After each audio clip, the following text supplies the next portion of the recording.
To Liverpool 12th Man Show. Welcome, everyone. We are live and direct. It's a little early in the morning for me, but it's all good.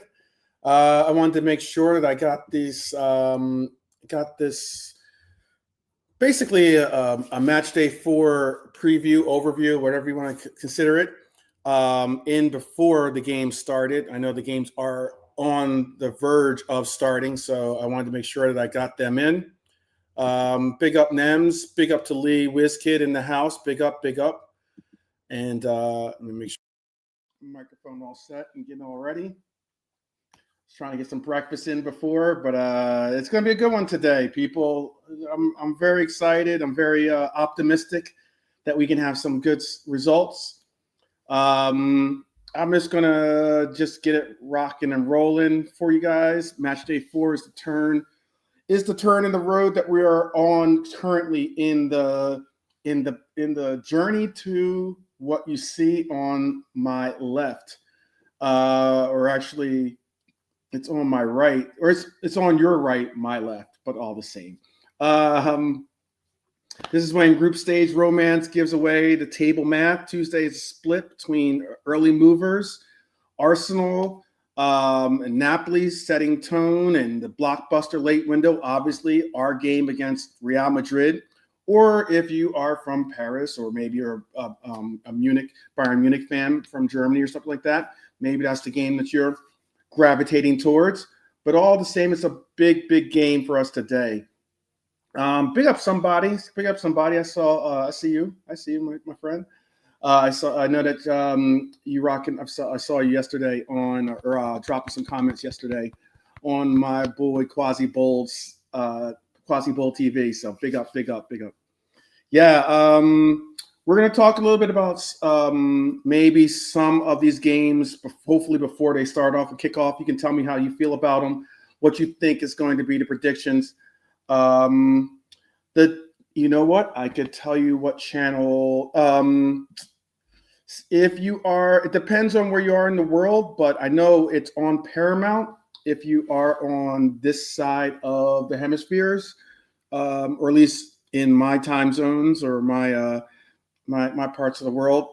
I don't know if it's. I believe it's actually. You know what? It's TNT if you are in UK. I remember because I know that Lee was telling me that he was going to have to go out for the game since he doesn't have TNT at the house. But yes, big up to everyone joining. Let's just get right into this. Let's just get right into these games so we can get them before they start so I can get my predictions. Slavia Prague versus Arsenal is the first matchup. And I'm going to bring up this too. And look, Arsenal's calling card this season isn't the pretty patterns. Let's just not play any denial of that, because it's the denial of oxygen. It sucks the oxygen out of the room basically by its ugly form of football, but it is a form of football all the same. So to each is their own. They compress the central lane, kill the second ball, dare you to play through their 6 to 8 box. Slavia are honest, vertical, brave at times, but their best passing often starts wide and gets stuck when the switch is forced onto the weaker fullback's first touch. So I'm going to say what decides this is Arsenal's counter press, and I'm also going to say obviously their set pieces is going to be very, very important in this. It's the 8s hold discipline distances from the single pivot. So, Slavia's transitions will become 3 pass. Hope something happens rather than, this kind of like Bravio style football that we only can remember. Oh, big shout out to KJSJ. Just big up the shout out to KJ. Yes, holding it down, definitely. Doing big things now too, by the way. KJ is on some big time panels and making some big time moves, representing. It's good to see, like I said on his last appearance, I said it's good to see someone that you're going to get not only an honest take, but you're going to get an informed take. You're going to get something that you can definitely understand the fact that what he's saying isn't all vibes or emotions. It's not agenda driven. It's on some knowledge base. It's on some real understanding of the game. and it's also on some, hey, I want to enlighten and educate my Reds. So I appreciate seeing KJ on some of these panels where it's just sometimes a lot of bluster. So, you know, big up, big up, big up. Maybe, hopefully, he checked out that Ramsey video that Coppish made to hype him up. But all good, all good, all good. But all right, so next game on the list here is Napoli versus Frankfurt. I have basically what I did today was I definitely gave my predictions. Like, I can give my predictions. I'm going to certainly tell you all the games, try to give you a good, concise idea as to what it is. I had in the Slavia Arsenal game, I have 2-0 going to Arsenal winning that game. Unfortunately, for the Napoli Frankfurt game, look, this is a chaos derby because Frankfurt, as you know, can be wide open, and they're under the hood. It's all about restarts. Frankfurt like to leak second chances. We all know that. They not only like to allow for the second phases to happen and after set pieces. Napoli, they're not that great on the first contact, but they swarm on the second. That is what is the scouting report on Napoli. If Napoli's wingers widen the last line and their 9 pins their nearest center backs, then this could be an ugly game, just like it was for when they faced us. Napoli's first 5 seconds after losing the ball, if they counter cross, you know, if they counter press, excuse me, and catch Frankfurt off, it could get very ugly very quickly. I have Napoli winning this game 3-1 against Frankfurt. I think that they're going to really put in a real measure today. Next on the list is Atletico Madrid versus USG. USG are plucky, if you want to call it that. I guess it's going to be a. I'm going to think of what's the proper adjective to use here. Or adverb, excuse me. It's going to be like, I guess, a metronome style match. It's going to be back and forth, back and forth. It's going to be very measured. It's going to be very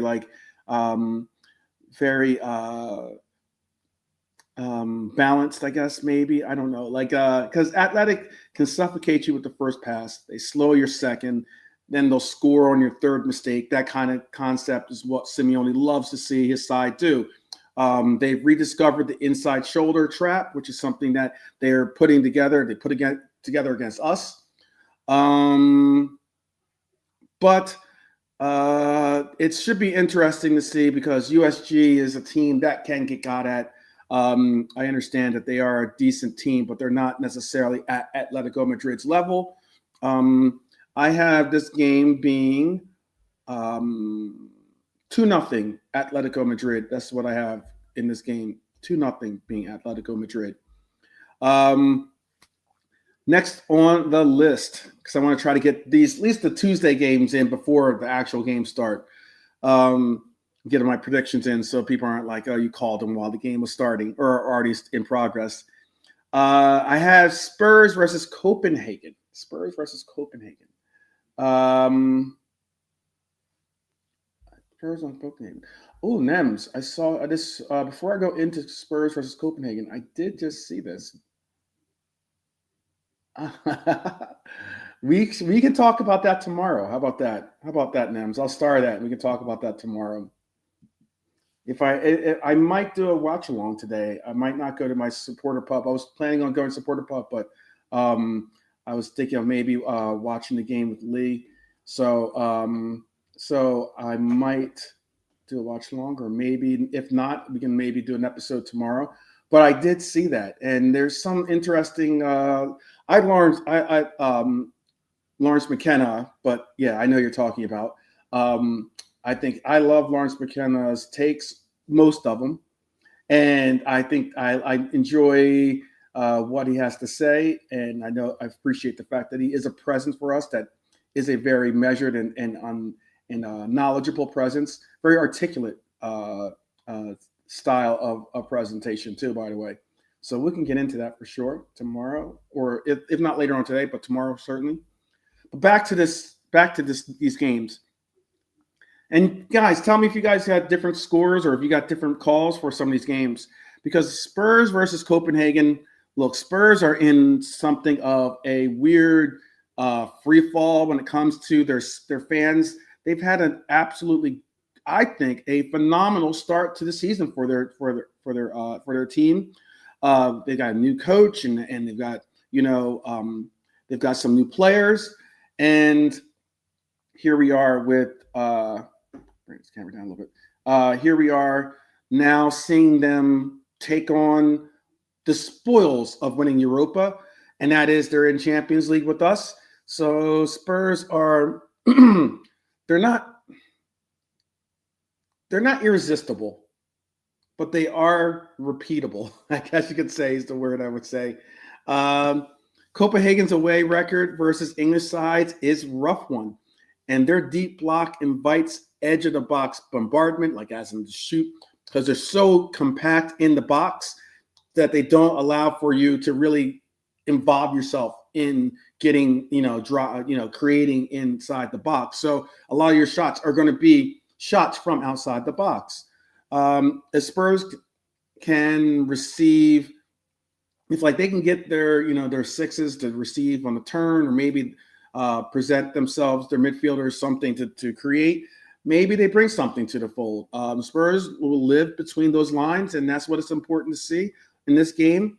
Whether Spurs wide men touch chalk before attacking the half space, or if they start narrow, they'll run into some bodies, like I said, in that box, because there's a lot of they really do compress that low block when it comes to Copenhagen, trying to condense their defense, especially against teams like this that they know have the talent and creativity to create stuff.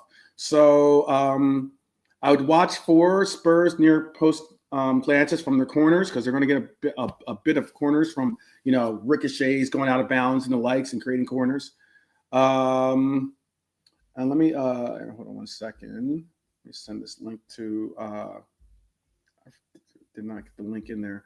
Let me get this link in for the man, the myth, the legend, JK, and all the guys in the 12th man crew here.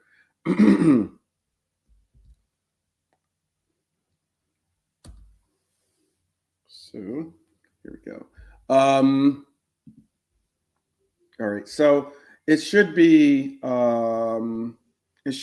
something of an interesting game. I think I still have Spurs winning the game 2-0 over Copenhagen. That's the score I got. I would say Juventus versus Sporting CP. Look, new coach bounce versus travel fatigue is what this game is for me. Sporting's press is principled, but Juve can go. They've got the stamina to go a little bit to extend the game, basically, and they can get ugly if they want. They can set piece you to death if they want. It's very similar to Arsenal's approach to the game. Juve's first line of build is definitely unique, or at least something to worry about. If they lure Sporting 5 yards higher and then clip diagonals over the press, you might see something of some creation for them to get some opportunities. But the Portuguese do have a good measured team that knows how to keep their shape, and they will hold. They will be able to possibly weather the storm. It's going to be interesting to see if they can. I'm hoping McKennie, who's a U.S. men's national team, likes to do these late type runs. He's starting to get into form, which I enjoy seeing because of U.S. men's national team's circumstances. But he's starting to get into some form. He's chaos. He's a chaos merchant in these fixtures, and he's a wild card, to be honest with you. So I see Juventus winning this game 2-1 in my call. Olympiacos versus PSV. This is a knife edge match, man. Olympiakos, some of the pride of Greece there. This is they're just a different animal when it comes to like Greek football. Excuse me. They love to have set pieces. They love to do. They love to create volume, set pieces. They love to bring up the temperature in a game, try to keep it high energy, intensity. And PSV can be cut both by crosses and by their own ambition. Let's not get it twisted. PSV likes to go forward. PSV likes to get involved. PSV has some very creative players. Definitely. And I'm not just saying that because they got some U.S. men's national team players. They've got some very creative players on their squad. So it should be something interesting to see them get involved in. PSV's fullback heights is going to be something to look at. Like these are the deciders, at least in this game, maybe for me. They like to play a high line. They like to counter the channels. What you should watch for in this game, at least from my perspective, is short corner routines. There will be plenty of them. Olympiakos love disguises that end up with whipping a ball into the penalty spot, and it's from short corners. So it should be interesting to see what they do. I've got this game being, excuse me. I've got this game being a draw, 1-1 draw. It's going to be tough because PSV is going to score, but I think because Olympiakos is at home, I think that they are going to be the ones that get a result. Bodo Glimt and Monaco. Look, Bodo is the Arctic protege of hope when it comes to football. It's a philosophical test, if you could call it that. Excuse me. The question is, can Monaco control field zones when the pitch asks for second balls? That's question. Monaco's deep pivot spacing into negative transition is something that we're going to definitely see a lot of. If they sit on separate vertical lines, the first counter is going to be slowed, and then they'll end up being flat. So Bodo can sprint behind those lines, get some actual movement. I'm saying Bodo's wide overloads culminating in inverted fullback runs could create some shots for them. But I still see Monaco winning this game. 2-1 is what I have for this game. Bodo Glimt is not going to get this one over the line. Depending on which game you're involved and looking forward to, obviously the majority of us, I would safely assume in the chat, are looking forward to Liverpool. So I'll leave them for last. And I'll go with PSG versus Bayern as the co-headliner of this Tuesday matchup. Bayern have history over PSG, but this PSG iteration is machine-like in Europe. Look, PSG is a force when it comes to Europe. Now, all of a sudden, the pivot is their transition defense. Bayern will bet that one clean vertical to Kane, maybe even to Lucho, is worth the risk. PSG will bet that their first counter press makes the ball impossible to not jump on. So I have PSG's edge in this game is going to be most likely continuously doing their pressing. They do their pressing triggers, the compact lines. They'll have rapid wide to central collapses, and they'll try to make some real opportunities created from those techniques. And then when it comes to Bayern, let's not get it twisted. Harry Kane is one of the best center forwards of his generation. He is incredibly adept when it comes to his final ball as first touch. As a 9 in the sport, he's one of the best in the game. PSG's weak side fullback discipline is where it's going to be the swing. If you lose that in Sané or if Kane's front host channel is open, then we're going to have some real Elise or Lucho. Like guys, you'll see some real opportunities be created. In this game, I think that this is two incredibly informed teams. In this game, I have it as a draw. In this game, I have it as a 2-2 draw, and it's going to be an interesting one to say the least. You can put on multiple games in my feed, so I'm going to probably have that game on it because I think it's on at the same time as our game. So I will have it probably. I'll have both games on so I can watch both games at the same time. Liverpool versus Real Madrid. We all heard my pregame or preview of this game. We already did the run through on it, but Madrid's left side with Vinny or Mbappe, it's going to be difficult to watch. Hopefully Bradley can be up to the task to take that down.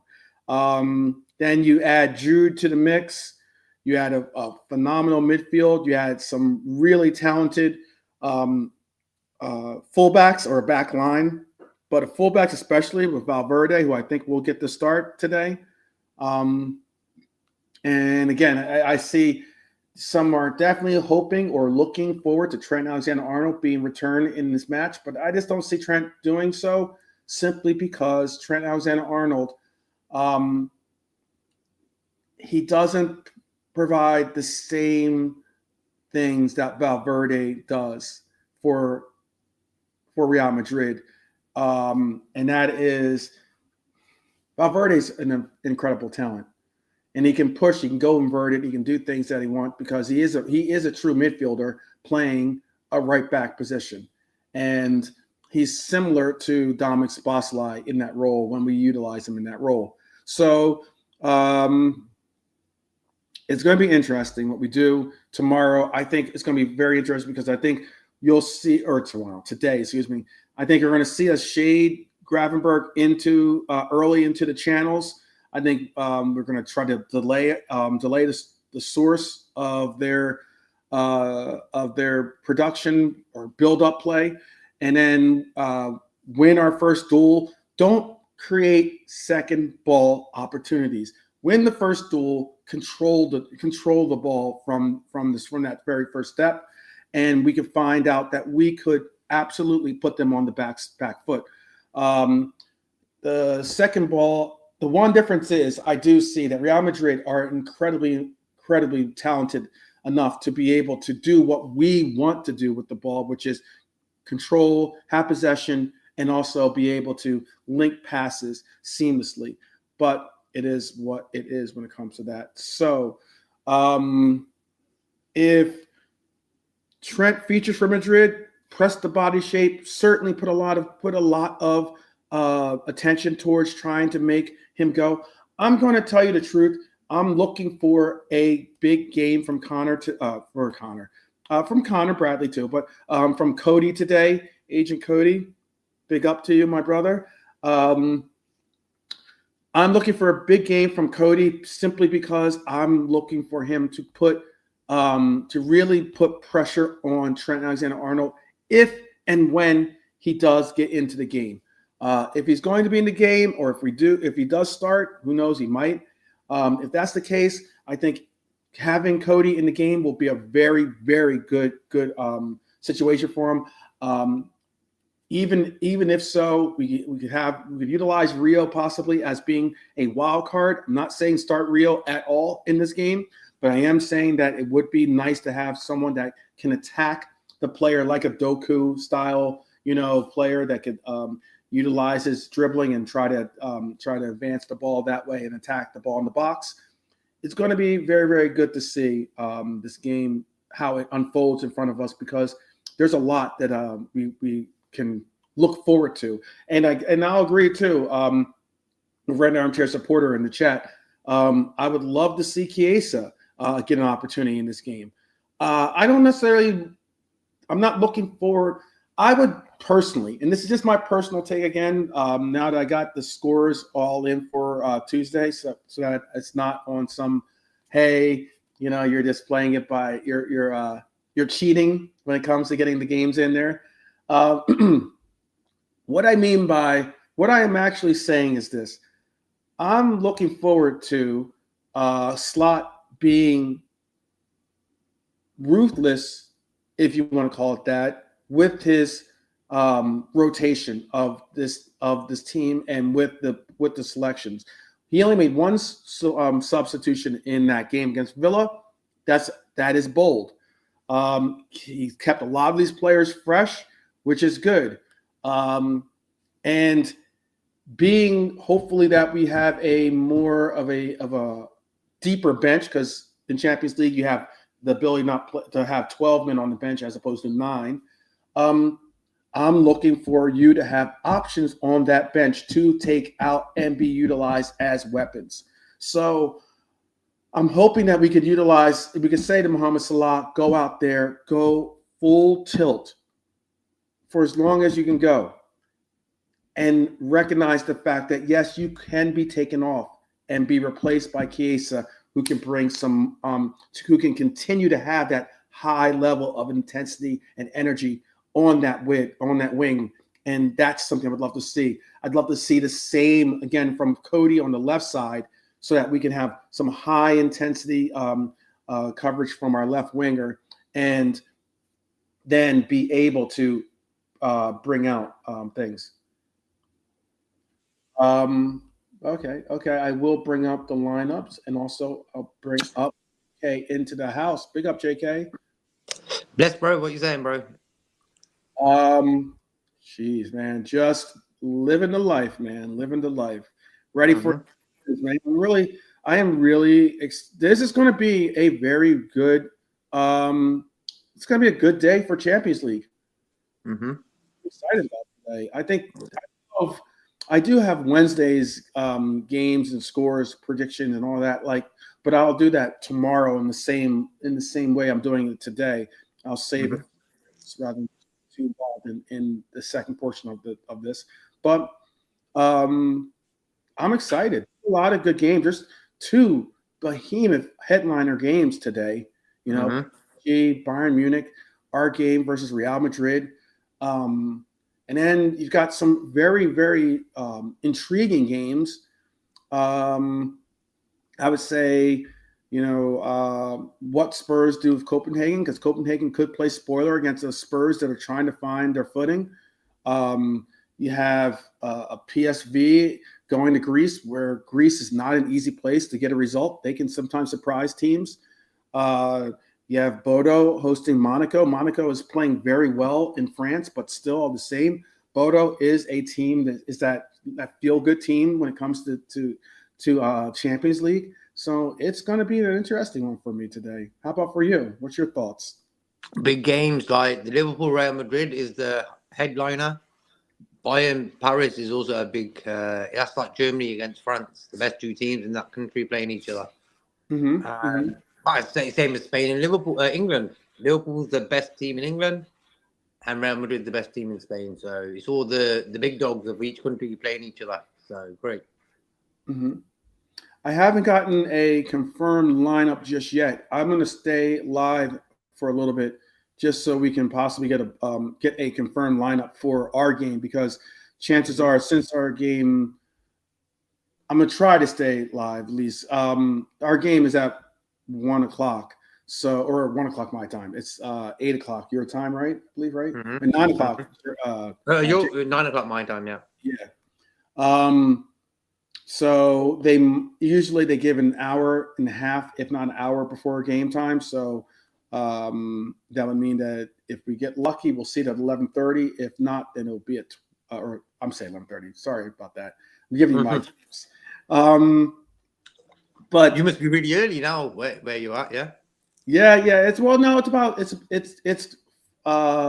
starting to filter in towards lunchtime, so it's not that bad. It's like midday right now. Oh, so, bless up KJ in the chat, and Redbird and Red Armchair Support. Bless bros. Lee Whiskey as well. Yeah, I'll show you what I can show you what Arsenal has brought out for their team. They're live right now. Let me bring this against Prague, yeah. Mm-hmm. Yep.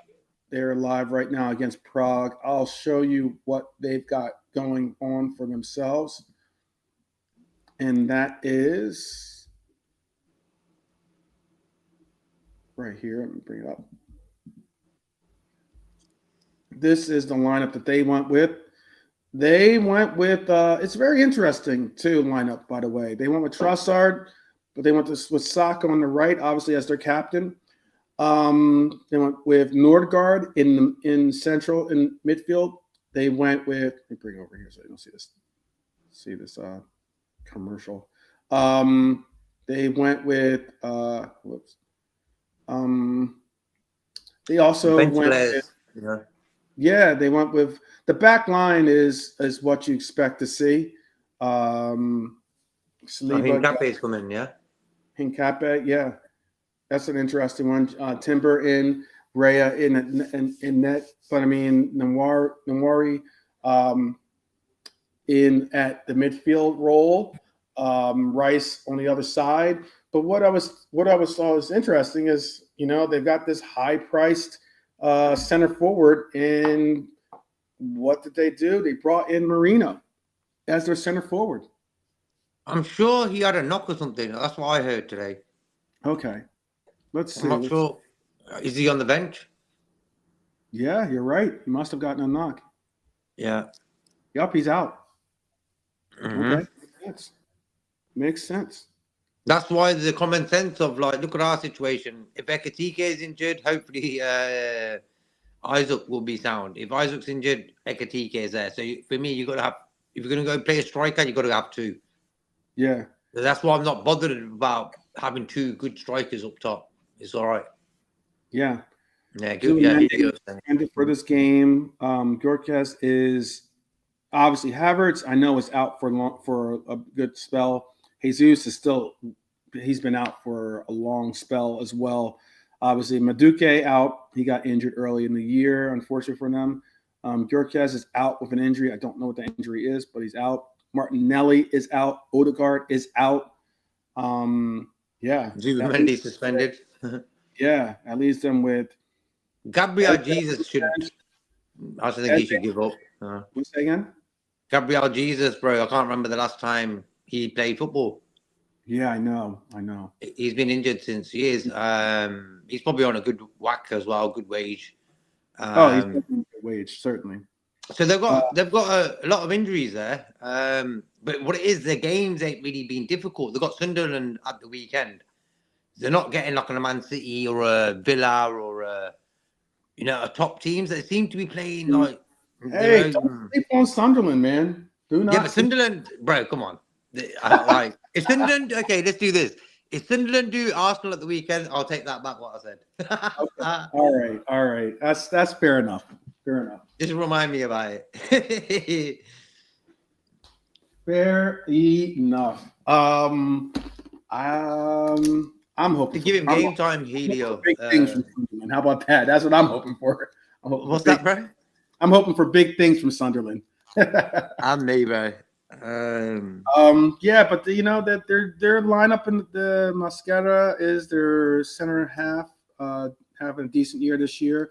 Ben White on the bench. Their bench isn't that commanding. It's because look at their injury list, bro. If you take then it'll look much better. But that ain't a great bench. It's not. Yeah. Like I'd say, obviously Eze, big. Obviously Eze is big, but like Max Dallman is a talent, but he's young. He has it's the same that you would look for from a Rio for us, Mm-hmm. Yeah, and then that's pretty much it. It's like there's not really that much on the bench that they can go to if something doesn't go right in this. It depends on Prague. How I think Helio was saying they ain't been great this season, so you don't know what team you get. Like for me, Arsenal. Thank God we beat them this season in the Premier League. That was that very big point of our season so far. Anything just to get them off this winning sort of run, Yeah, I want something that knocks their confidence, basically. Yeah, of course. Yeah. I think Maybe something that does that, that'll make a big difference. 2 away games, Prague and Sunderland. The fans are going to be loud at Sunderland. See what happens there. But for me, we've got to look after ourselves. We've got a big game at the weekend as well. You know what I mean? Absolutely. Absolutely. The most important thing is always, watch out for yourself. Watch out for yourself. Yeah, Chamberlain's training back at with Arsenal. Yeah, that's what He is. He is. I saw that. That hurt me, man. I think that's interesting that he chose to go. Maybe because like he lives in London. It's a little bit easier for him and his family. So for him We've to got be connections still there. You know what I mean? yeah, and he still has obviously the connections. I mean, he was a very, very important piece of Arsenal. Despite you take away the injuries, he was definitely one of their corner pieces for a while. I was surprised he ended up with us, man. It was mad. Yeah. I was definitely surprised about that too. Trying to get this to show. All right, there we go. If you want to see the other game that's live right now is this game right here, which is Napoli versus Frankfurt. And so far it's all Napoli basically controlling this one. De Bruyne is injured. Yeah, I can show you some. KDB is out. Lucas suspended. Lukaku is out, and then Billy Gilmore. Yeah, their lineup is Chan Yuzan is out from them. Yeah, he's good. He's a good player. But I'm surprised they ain't playing that. Is it Bukhard? They ain't playing him up front, are they? Yeah, they're playing up front. Yeah. Oh, he's playing. He is playing. Yeah. Okay, he can score. Yeah. They've got a decent. Oh wow, I didn't know they. Yeah. Plus, your blanker's name.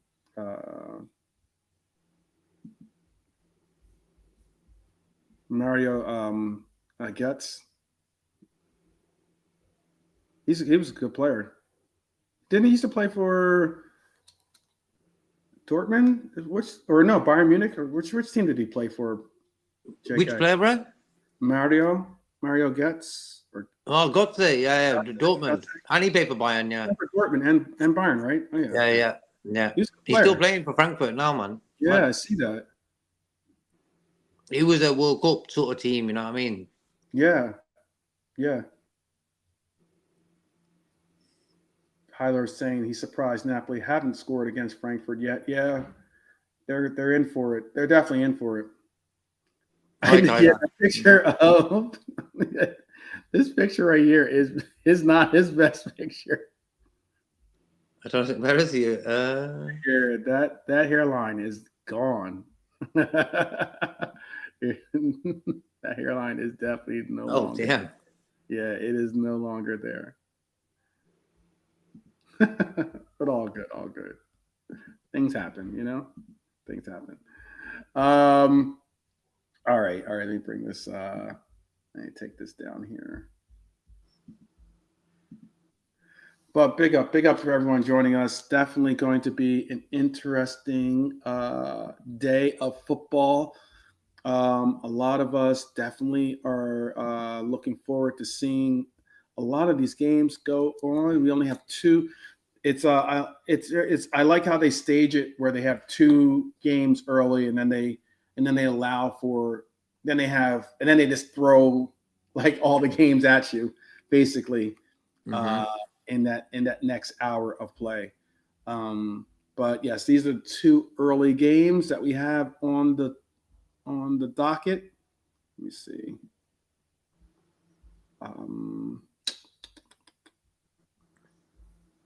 Yeah, and then we have 1, 2, 3, 4, 5, 6, 7.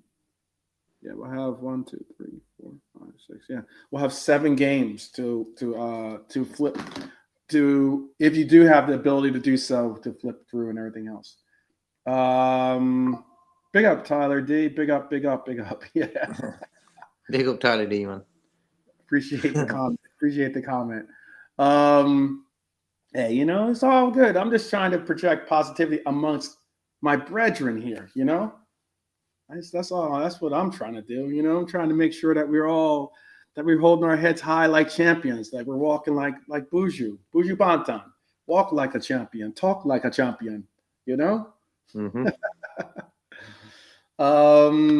But big up for Rep for Life. Like I said, big up to Hyler, big up to Tyler, big up to Lee, big up to Red Armchair Supporter, big up to Dustin in the house, big up to KJ. If you haven't subscribed to KJ's channel, please do so. That guy is making some moves, and obviously, I like the fact, I mentioned it earlier, I like the fact that we need to get more people like, the crew from this channel, or and KJ's part of the crew from this channel too. So like, KJ's and your Nalantes and your JKs, we need to see these kinds of people on the bigger platforms more often. I know a lot of the bigger platforms are all about like, trying to cook people and trying to, get lost and deep in the banter of each other and talking over each other and not hearing. It's all just noise and no real honest debate.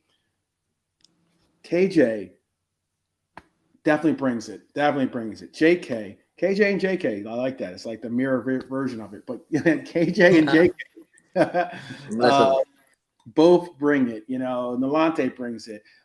Brian, the Irishman, brings it. When it comes to, there's quasi bold, like those.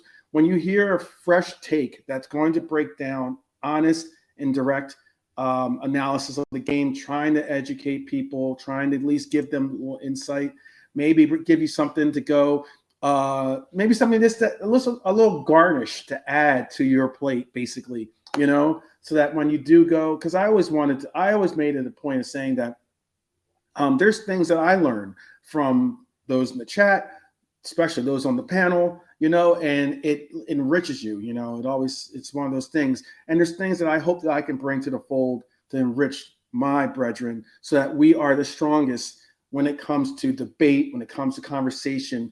We can always just be able to say, hey, we know what we're talking about, basically. We know what we're talking about. We're informed. We can shoot things down in the sense of like, shut things down when it comes to some of the ridiculous takes you hear sometimes on some of these channels.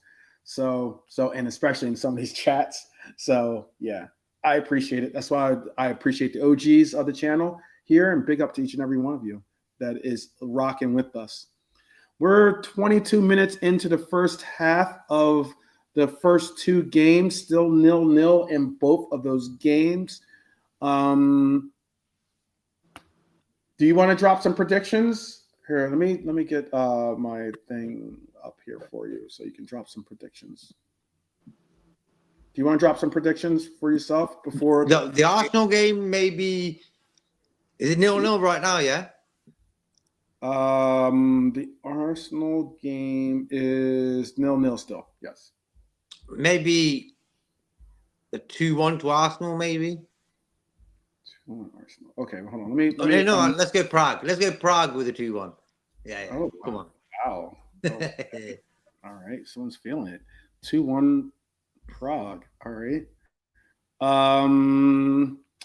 Napoli, Frankfurt. 1-0. Yeah. Shady 1-0 like Arsenal. 1-0 to the Prague. Yeah.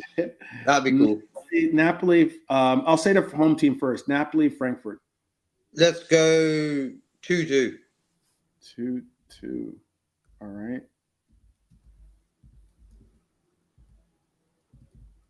How about for Atletico Madrid, USG? Oh, that'll be 4-1. Oh, wow. Wow. I'm assuming Atletico Madrid. Bodo versus Monaco. Say again, bro. Bodo versus Monaco. 2-1 Monaco. All right. Let's see. Juventus versus Sporting. 1-1. Ooh. 1-1. Juve. All right. You already know. What was your score for? I don't know. I don't know if I got a score for you for our game. What's your score for our game? I'm going with the 2-0, bro. 2-0. Okay. Yeah.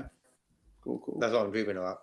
Who you got starting the party, and who you got turning off the lights? Starting the party, McAllister. Ooh, Macca. Mm-hmm. Like it. And then Salah with the night one. Yeah. All right. And Salah with the nail in the coffin. All right. Olympiacos versus PSV. 3-3. 3-3. Wow. All right. That's a high-scoring game. PSG versus Bayern. Oh. 4-2 PSG. Ooh. All right, PSG. I'm actually rooting for Bayern Munich in that game. Yeah, I won't buy into that. Yeah. Spurs Copenhagen. 2-1 Copenhagen. Wow. Spurs are home in that game too, by the way. Yeah. Okay. Like the noise after they lost at the weekend, some of them were like Frank out and this and that. What's going on now, bro? Like, that's my point. I don't know. I don't know what the hell's going on with people's minds now. Like, Thomas Frank just walked in yesterday and he's got them in the top 5 or something, top 4. I can tell you that in 1 second. There or thereabouts, you know. They beat Man City this season already.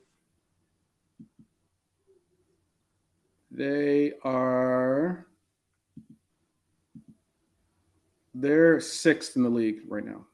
Okay. But they're ahead of Chelsea. They're ahead of United, Crystal Palace, Villa. Like, despite United, I'm not going to put United in that sentence because I don't think I think United is playing.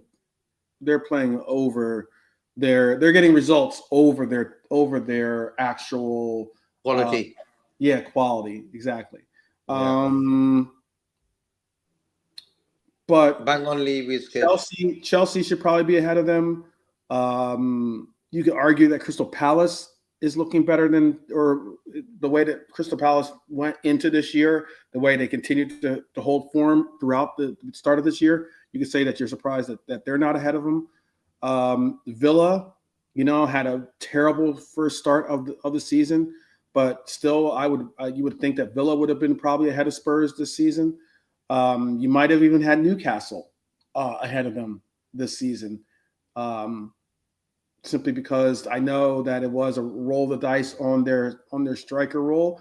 But other than that, I think that Newcastle has a very, very compact and talented team. But yeah, they've out of the last 5, they had draw, win, loss, win, loss. Mm-hmm. And they're, let's see, their losses were to Villa, right? Yeah, Villa they lost to, and obviously they lost to Chelsea. So I mean, like, again, is that bad? Yeah, you want to beat your rivals, or you want to beat certainly, when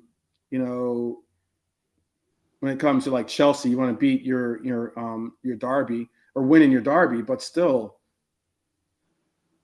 I would be happy with the fact that if I was Spurs fan, at least I'd be happy with the fact that you're in 6th place, period. Mm-hmm. And that's probably already shooting a little bit over where you were expecting to be. I agree with what And talking about also having two teams in front of them being Bournemouth and Sunderland. Two teams that most would put Spurs above certainly Sunderland and Bournemouth. So I don't see why Tottenham Spurs are going in like in free fall. That's why I agree with what Lee Wiskett said. Their fans react astonishingly bad. They're really bad, man. Like, wow. I've seen some shows with Spurs fans. They are so terrible with their respect towards the players, the manager, the setup, the club, just in general, just pretty bad. They have the best stadium probably in the Premier League. They just bought kudos. They used to always sort of spend Spurs on the shady, you know what I mean? They got Solanke in a year before, 60-odd million. Weren't the right decision, maybe. But in general, I think, they're on Arsenal neighbours. Their sort of personalities are sort of similar. One wears red and white, the other one wears white. You know what I mean? So, yeah. Yeah. I know that. Well, it's tough to be a Spurs fan. I would assume it's very difficult to be a Spurs fan. You know, you're always. It's almost like, I'm not saying Arsenal are the Yankees at all, but it's like the Yankees were in the Mets. It's like you're always like looked at as like the little brother, you know, as opposed to the big brother. And it can create a complex when it comes to you. Like, as in, it can create a complex. Of course, because like when you look at Evertonians, a lot of their tweets and stuff is anti-Liverpool. Yeah. I've never really seen any Liverpool fans sort of do anti-Everton tweets, really. You know what I mean? So it could your neighbours are better. It's hard. You don't have the time for it. That's how I look at it. Like, that's same as like, what's the point of punching down? You know, like, you're trying to, if you're going to be in a fight, you're looking to, like, you know, take on, you know, someone that's going to give you a fight, not someone that's like going through hard times or trying to find themselves, basically. You know, get yourself together, get yourself put together, get yourself like established, and what I mean by established, meaning like, you know, start making some top 4 finishes and start like getting back to the level of the 80s when you were certainly on the same level as a Liverpool. Yeah, that's a different story. But the 80s is 45 years ago. So it's nearly half a century ago. So that's why it's become a situation with Everton. But I see that there is a guy I follow him for just the banter, who is an Everton fan. And I don't even want to give his name out because it's like, I don't want to give him too much credit or give him to his praise. Arsenal is up 1-0, by the way. Big up, Trudon. Big up. Big up, big up. I just noticed your avatar. That's rough, man. Oh my gosh.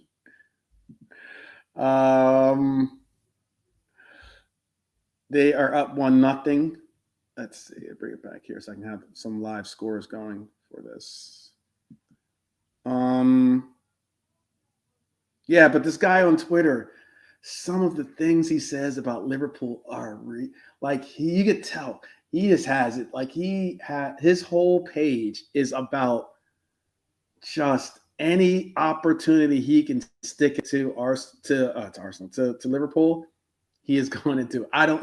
Whatever little opportunity he has, he will try to make it, try to remind you that he hates Liverpool and he's all about Everton. There's people who are making careers out of it, bro. Oh, he makes a career out of it for sure. They're making a career out of it. That's how big we are. Yeah. You know, that's why I say to Liverpool fans, never worry about our status. We're the biggest in England. They all congregate together. Man United, Arsenal, Man City, Chelsea, all of them congregated together this summer when we eventually spent some money. You've seen the wrath of all these fans. It's just mud. Bitter. Yes, that goal was a VAR decision, by the way, for Arsavar. Is that what? I don't know. I'm just making up things on the fly.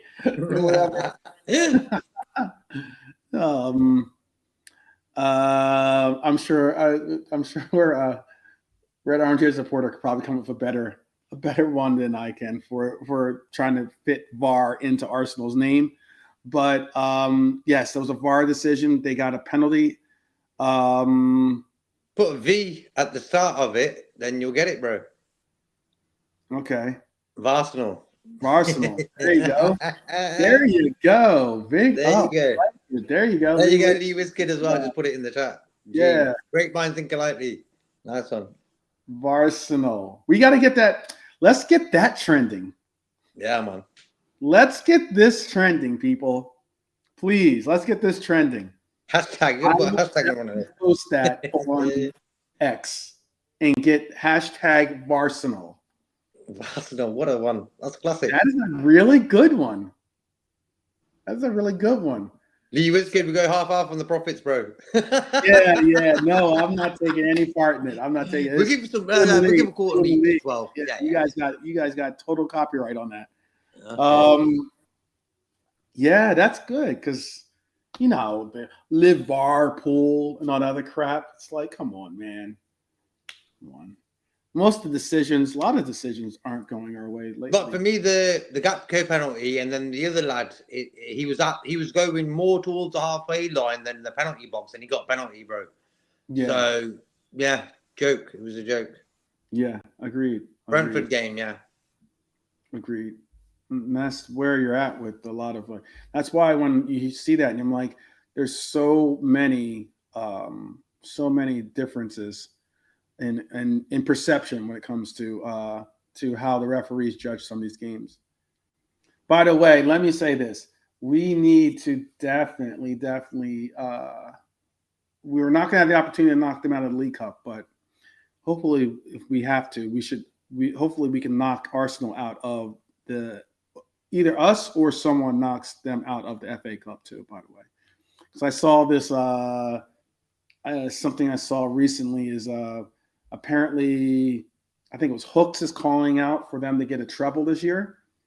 I've seen people post that they're going to get the quad this year. It's like this is the year for them to get the quad. I never predict we're going to do this, we're going to do that, because great teams and great supporters don't do that. These guys are living in cuckoo land and they live in dream world. They've never won the Champions League, bro. They ain't won the league title in 20 years. Is it 20 years? Or 14 years? Something like that. How long has it been since they've won a league title? Yeah. Yeah, it's been over. It's over 2 decades. Yeah, it's 20 then. So they're living in dream. They were looking at us saying we want to be them. Yeah. And that's why I say Liverpool fans, we support the best team. You can't. You don't need to say nothing to anyone, really. 22 years, there you go. That's a long time. It's a long yeah, 30. That was mad as well. How did we not win a league title in 30 years, bro? Lord of mercy. Yeah. But I mean, it's not easy when the team you're going up against is the juggernaut that is City. And that's when you start to regain your presence as a real threat towards the league. And it's just the City was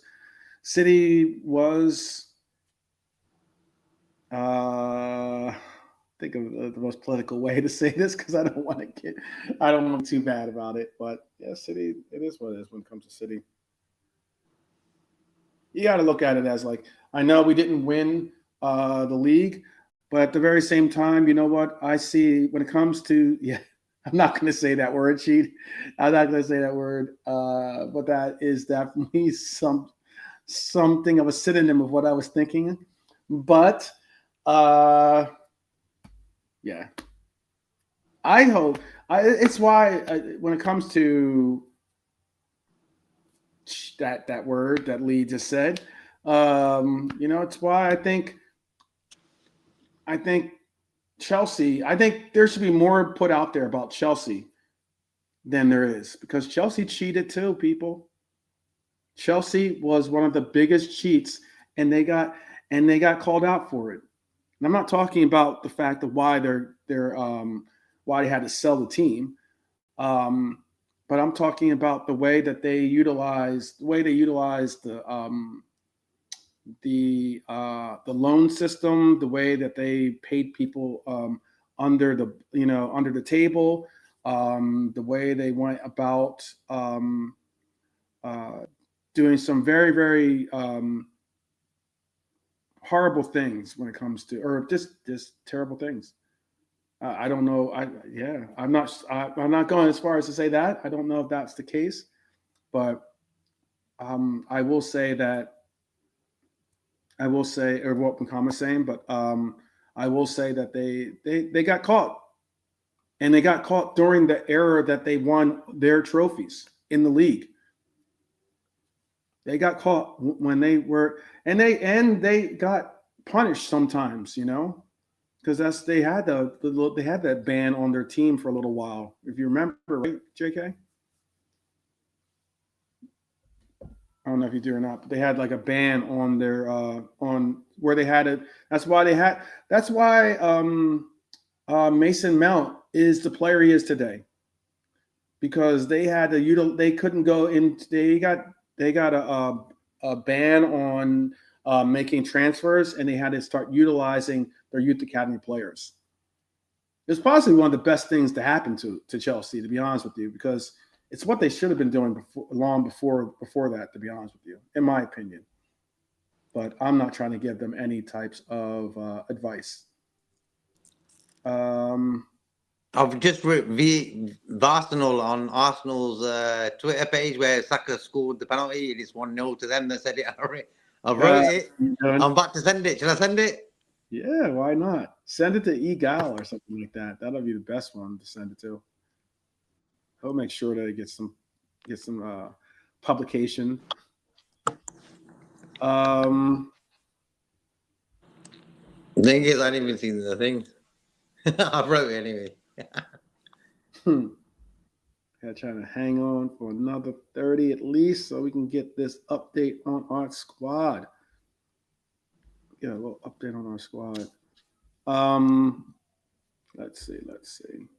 Still 1-0. They're coming in on halftime, or they're rounding out to be coming out on halftime. It's still 0-0 in that Frankfurt-Napoli game.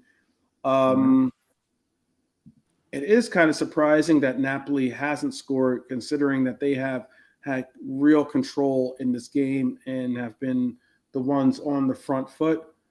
But 0-0 still in that Napoli-Frankfurt game. 1-0 in the Arsenal game. I'm trying to see, where was it? I was trying to look up something for someone out here. Are Arsenal playing so boring football that the players get injured? That's yeah. No, I mean, they're playing chaotic football. I'll put it that way. I'll definitely put it that way.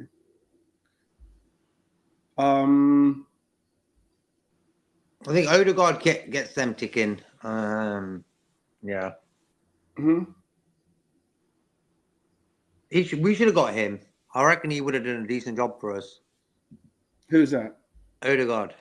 Oh, Odegaard, yes. Yeah. Yeah, the top player. Odegaard. He's got great ball control, man. Yeah. Oh, that. Also, I was looking at this fixture thing. Crystal Palace has a crazy fixture list that they have to go through. But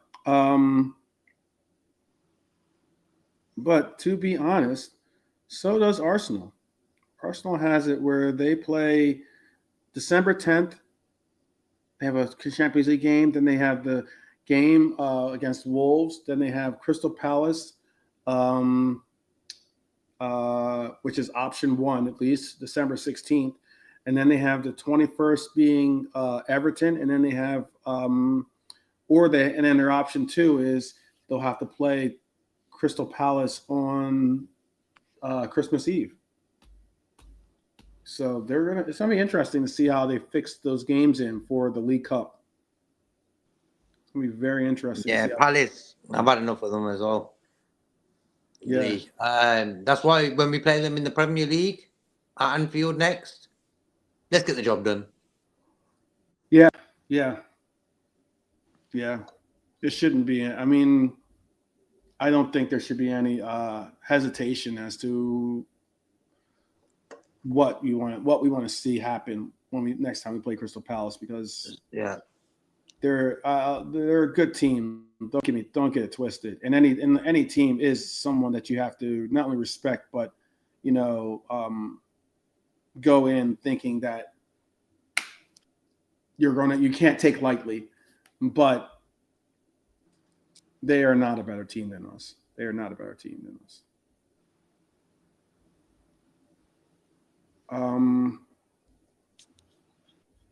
was something else I was going to show you guys. Commenting in on halftime. Dang, it's still 0-0. 45th minute, 44th minute in the Napoli game, 45th minute in the Arsenal game. Those games must have kicked off a little bit off of each other. Frankfurt is playing with 5 at the back. Napoli have the ball 70% of the time. Didn't help them at home against our genius 4-2-4 formation that flooded them. Only game Hylos has seen them play or seen where Wirtz has shined. Mm-hmm. Yep. Yeah. Does Wirtz start tonight? Good question. In the chat, tell me, does Wirtz start for you tonight, or do you go with a McAllister lineup?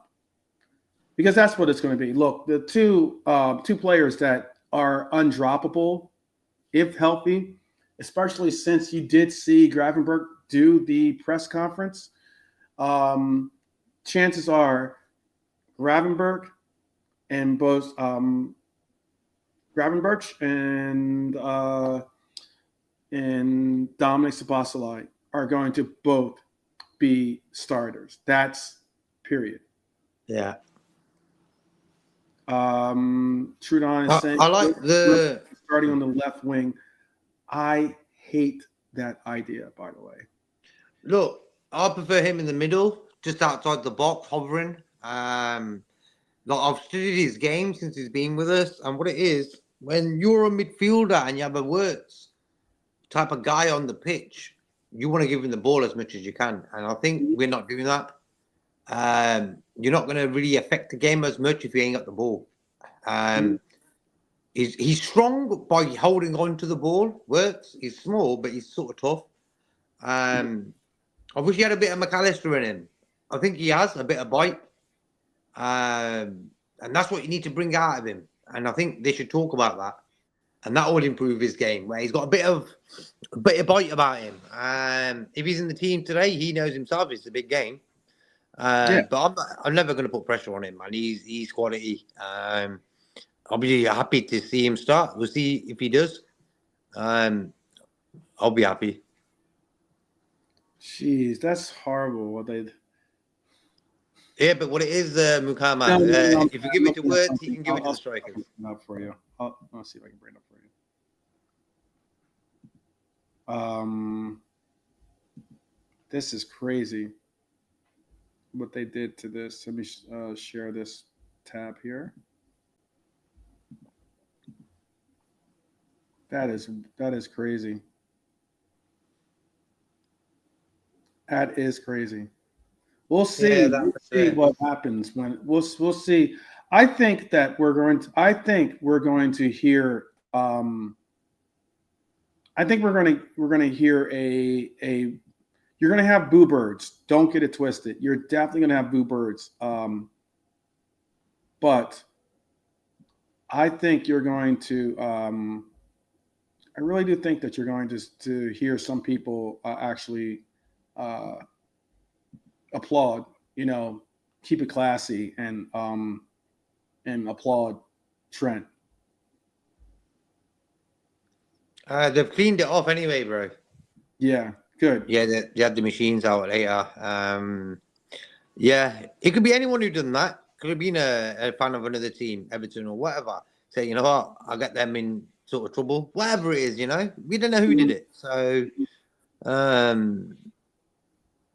it could have been David Moyes last night with the boys. Thought, you want to laugh, lads? Yeah, Real Madrid's in town. We'll do a favour for them. We'll do that for them. yeah, it could be. It could be. So if any Real Madrid player goes on loan to Everton in January, you know it was Moisey.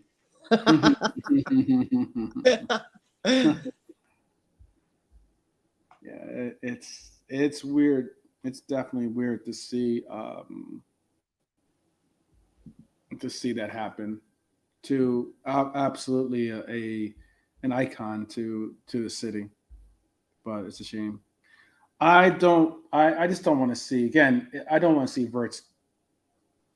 If, like Dustin's saying, if we still played 2-8s, okay, cool. Then I can understand him being on the left or even being on the right. But I can live with that because he did. Let's not get twisted. He did well for us in that Frankfurt game, coming, being put out on the right side. So I'm not. Yeah. He was hovering around everywhere, and that's what he's good at. He could be on the left 1 minute, in the middle, and the next on the right, the next. He's all over the place, bro. He's got a bit of an engine on him. We ain't seen nothing of him, bro. He ain't even tied his laces up yet on his boots. Him, Isaac. So that's another sort of good thing to look forward to. We ain't added these two guys into our team yet. So there's a lot to look forward to, I don't understand how fans can give up on a player after 3 months. It's like sending him back to Bayern Munich on loan and stuff like that. I'm like, sending him to Bayern on loan and stuff like that. I'm like, come on, man. By the way, that picture that I showed you, did they already clean it up? You said? Yeah. That was this morning. Yeah, in the afternoon, I was on Fozzie's show, and he pulled up a video where they were cleaning it. Good. You know what's wild too, that you would think that maybe, just maybe, I don't know, you sit a police officer out there,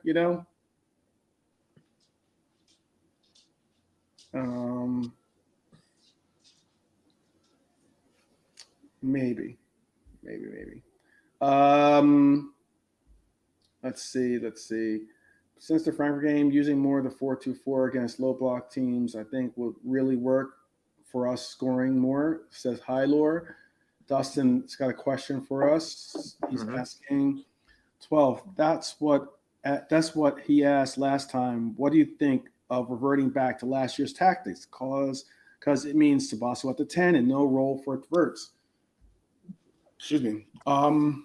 It does. You're absolutely right about that. It puts us in a very perplexing situation to not have Florian Wirtz involved, other than maybe taking on the role of, it puts another, I guess, cog or another stumbling block for someone trying to be that second fiddle or second option on the left side, if we're going to use him as our left wing. I just think that, honestly, it wouldn't be horrible to stick with a plan and see it out. Really put some commitment to it. I think, truthfully, I obviously have been very, very vocal about the fact that I think people last year didn't recognize the worth of Dominic Szoboszlai for this team. I also think that people, I'm not calling it, this is not towards you, by the way. Just making sure you know that. But I'm saying it's just, I think that there were times when I can understand where people can get that perception of Dominic, because we all have an idea of what a 10 is, and we don't unfortunately see that version of a 10 be utilized in this team. We've always had, but what's very, very interesting, I guess, because we've always seen, like, whenever we got when we got Thiago, and like we never got an opportunity to really like keep him in the lineup fresh enough that we could really see something work. But you got to recognize we didn't play with 10, but still, when we had a creative player, a dynamically creative player like Thiago, our team was, and we ran the system through that player. Our team was incredibly formidable. I want to see that with Wirtz. I really want to see that with Wirtz. And I know Mukama, like as he's saying, why did we sign Wirtz? Because if you have the opportunity to sign possibly a generational talent like a Florian Wirtz, you don't hesitate. You do it, and you figure out how you're going, and you figure out a way to make it work in your team. That's how I look at it. Like if you had the opportunity to sign, I don't know, Messi in his prime, but yet you don't play the formation that Messi normally plays, are you going to pass up on the opportunity of signing Messi? Are you going to pass on the opportunity to sign Mbappe or something like that? No. You have the opportunity to sign a player that is a phenomenal talent. You sign him, and then you work out how to figure it out. How to you put it to the guys on that you pay to figure out how to get the most out of that talent on the pitch. Yeah, it's a marquee signing. Words have to be done. Has to be done. We're in extra time in both of those first two matches that started. 0-0, 1-0 is the score for Arsenal Pratha.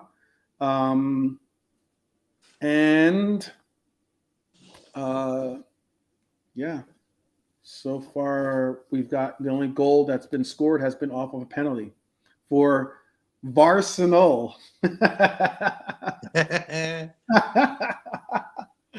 Barcelona. 1-0 to the Arsenal. There you go. All right.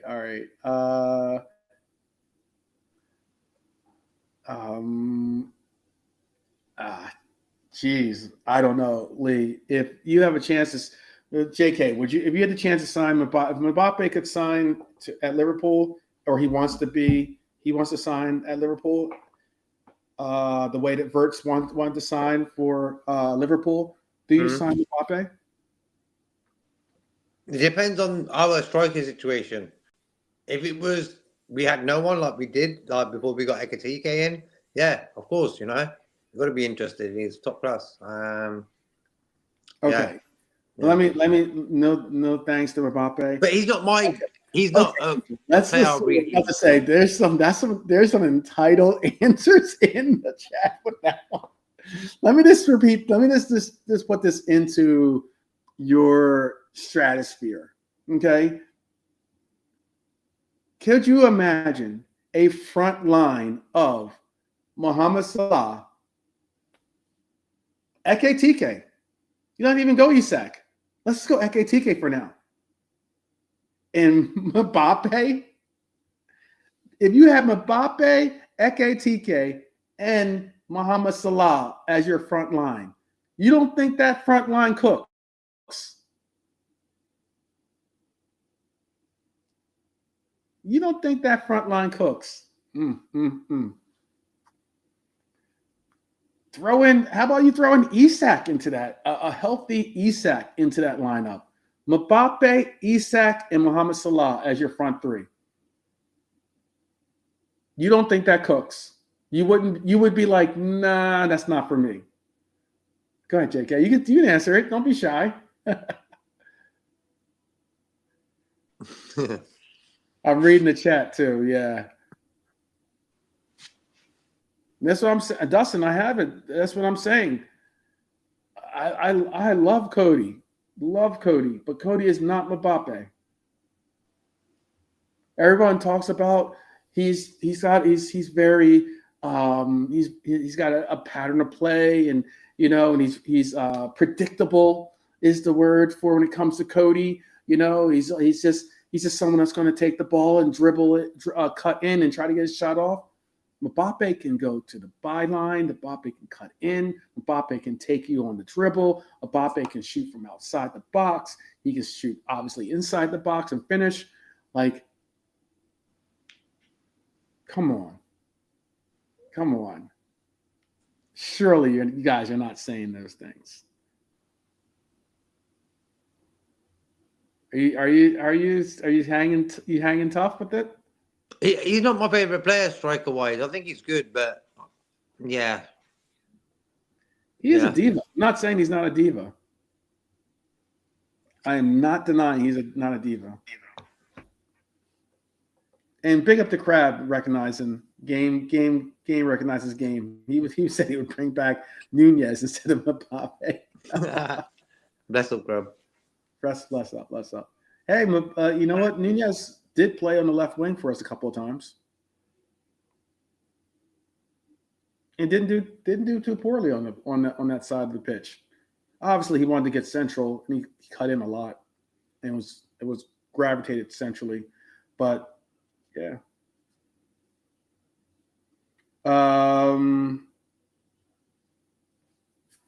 The best of the turtles. I don't know what that means. Let's see. I am 11:45. I don't think that they've released it yet, but let's see. Yeah, the Liverpool show on YouTube, you know, the pre-game show they always have. Okay. That's live now. Okay. Yeah, I'm doing. I'm looking on.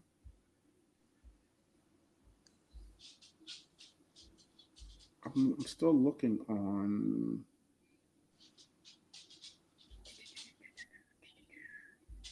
I'm looking on because sometimes they release it on X too, pretty early. Mm-hmm. I haven't seen them do that just yet. Oh, that's tight. I like that. I'm gonna send this to you.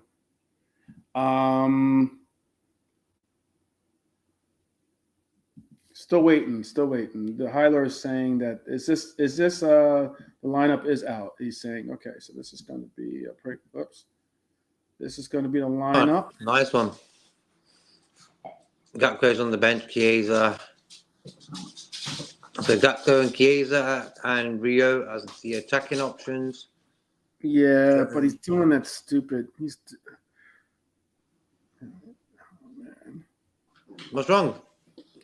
I do not like Florian Wirtz being our left wing. Florian Wirtz was not brought in to be our left wing. No, but I think he's going to be playing like a free role, maybe, bro. He'll stick. Like for Germany, he plays on the left. Dangerous. He makes chances. We'll see, bro. Like at the end of the day, Gakpo's always there. He can come on, you know. So I'm just happy he's getting a game, bro. You know what I mean? Well, yeah, no, I'm happy to see him start. I'm somewhat surprised to see the fact that Cody was the casualty, basically. It's why I'm disappointed in seeing him on the left is because with this coach, he continues to play players out of their natural position. Yeah. And that's something I don't want to see us do. I'll bring up our bench as well. This is our bench. Good to see Jones is back on the bench, by the way. Good to see that Jones is going to get possibly a run out in this one. Those first two names are our goalkeepers. Gomez, Kirkes, Endo, all defensive players. Then you have Jones, Chiesa, Cody, and Rio. All right. So wait, we only came out with 9. We're only going out with 9 people on the bench.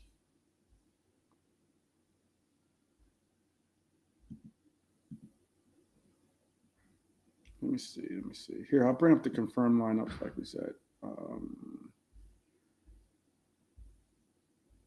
One second.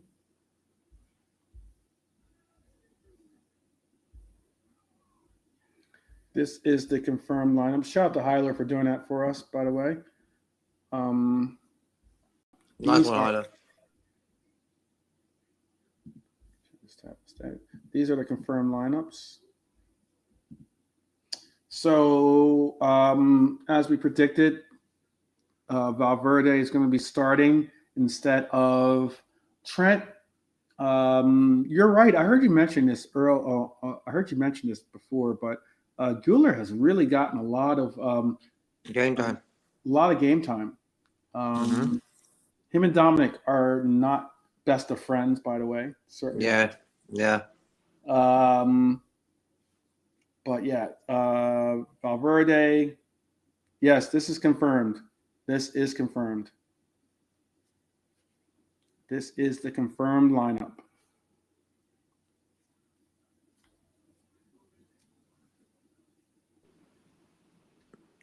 Yeah, I confirmed. Hyler confirmed. It's Hyler approved. How about that? Ferris Guler's day off. There you go. Yeah, that's a good one. Red Archers Ford has some great one-liners. I love them. Robbo gets to start for us. Basically, I picked that back. That's the lineup. The back line I picked up is picked. I said that I think, when he subbed Robbo out early in that game, in that cup game, and allowed for Wirtz to get a full start, I kind of thought that was where we were going with it.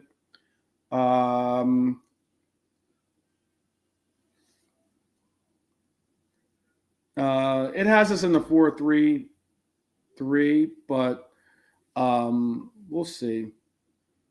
If we went this, how about listen to this, JK? If we went with a 4-4-2 with this lineup, I would not be mad.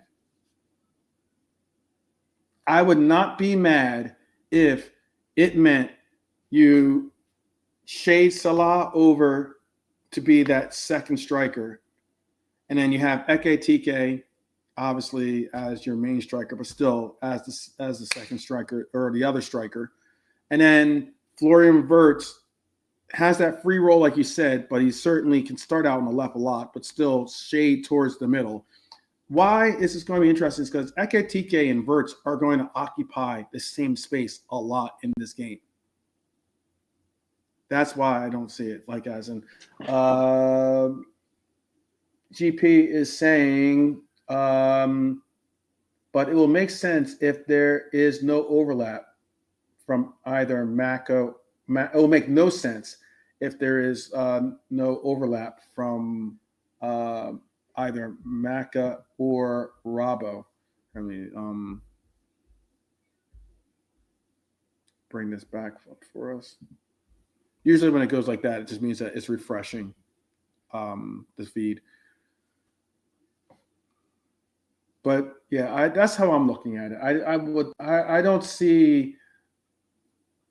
I have no issue with the back line. Obviously, Marmardashvili, I would prefer Ali, but Marmardashvili is going to have to seriously step up today, and I'm giving him the benefit of the doubt. I think that Dustin asked about it earlier, about us going back to this case of having a midfield the way that we do.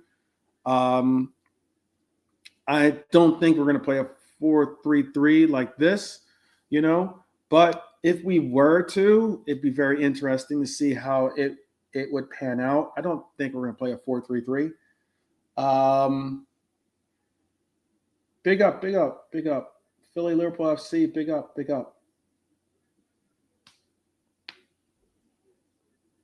Okay. Just getting back. Oh, glad to see that you're back in the good old US of A. If that's what's up, definitely what's up. How are you guys feeling about this lineup? How are you feeling about this lineup? I'll show you what we have again on the bench. This is the bench for the teams.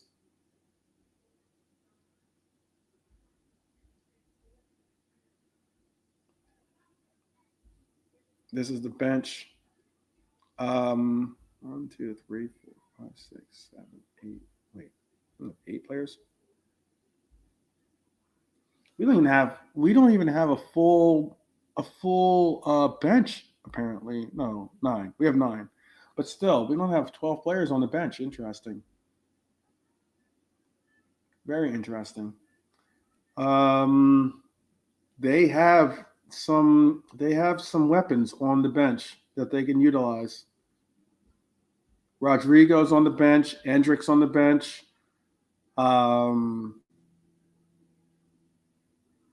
Garcia's on the bench. Asensio's on the bench. Arnold's on the bench. Look, we definitely have to definitely do something up against this lineup, but they have some firepower on that bench if we don't. They definitely have some firepower on that bench if they don't. Konate owes Endrick some pain. He does, certainly. By the way, it is 2-0 in that Arsenal game. 2-0 now in that Arsenal game against Braga. It is 2-0. I'll tell you who scored the second goal was. Second goal is.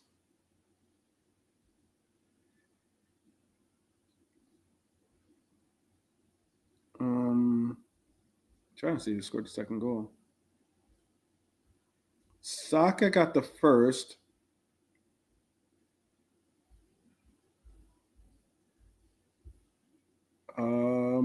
And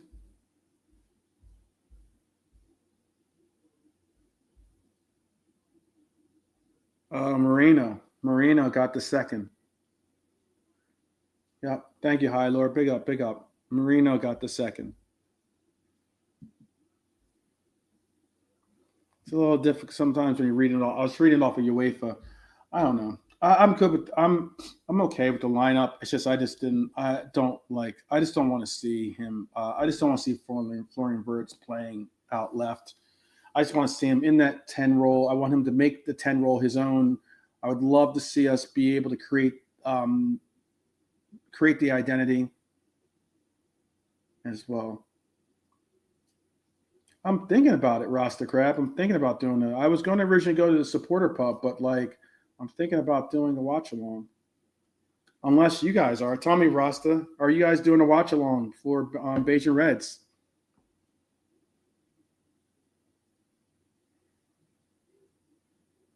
All right. Philly Liverpool FC's got it 1-1 for a 1-1 draw. Oh, you guys are not doing one. Okay. All right. I was thinking about doing one just because I'm going to watch the game one way. I'm either going to watch it here or I'm going to watch it abroad, I guess you could say, at the supporter pub. European nights. It is a European night. I'm a European type guy.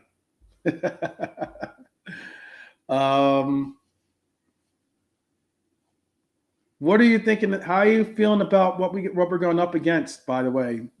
You're seeing that lineup for Real Madrid. How are you feeling about that lineup that we have to go up against? Valverde, obviously, captain of the team. Huijsen, very talented player, making himself a presence, playing for one of the better teams in the world, if not one of the best teams, and certainly in Spain. Yeah, good little team that lineup. Vinicius Jr. gets the start, by the way, too. It's going to be a lot that Bradley's going to have to contend with. Definitely going to be a lot that he has to contend with.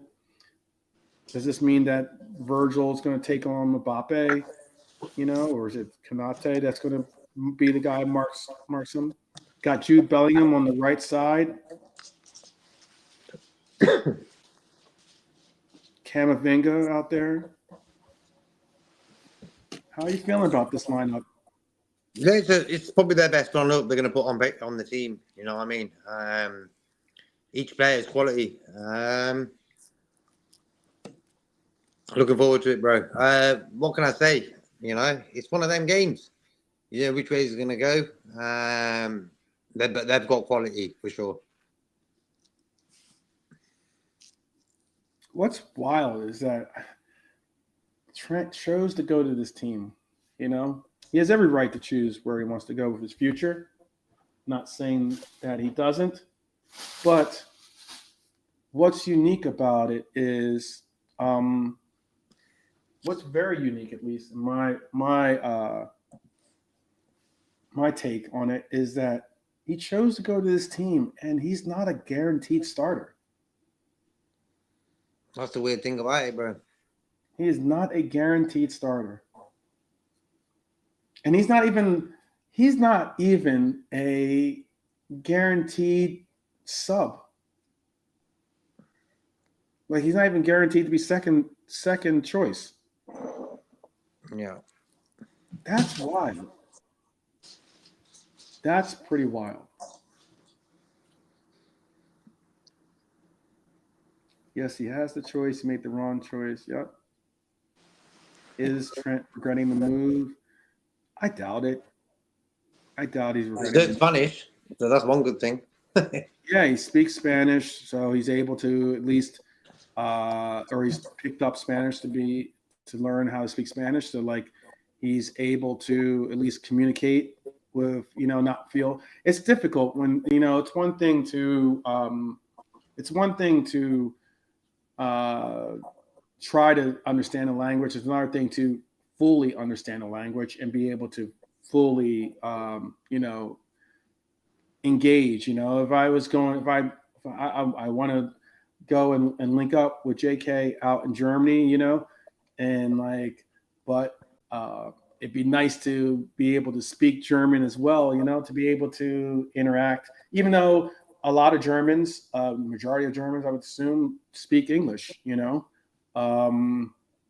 it'd still be nice to be able to speak in their native tongue and be able to communicate that way. Feel at home, and that's what he's probably doing. It's his new home, people. It's his new home. So it is what it is. It is what it is.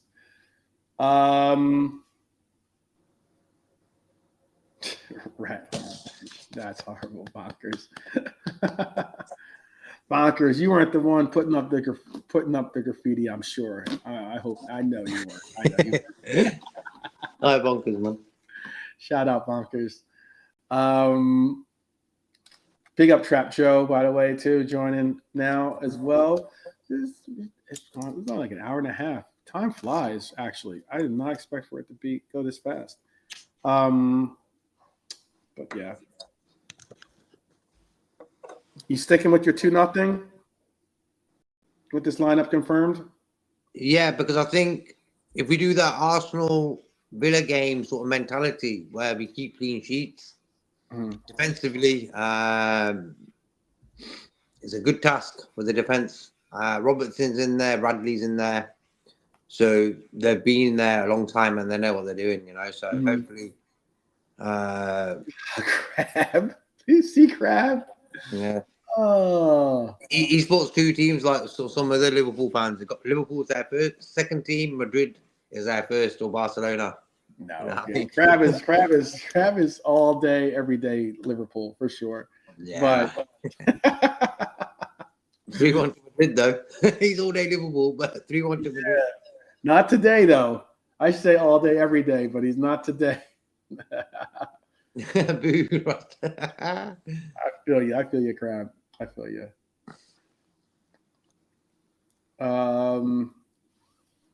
Working my way back, Philly Liverpool FC. Thank you for asking. Definitely, it's a very measured approach towards it, but hopefully I'm out. I'm past the storm, hopefully, and working my way towards that horizon.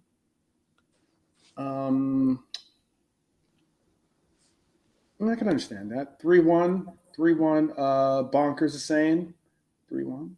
All right. 3-1.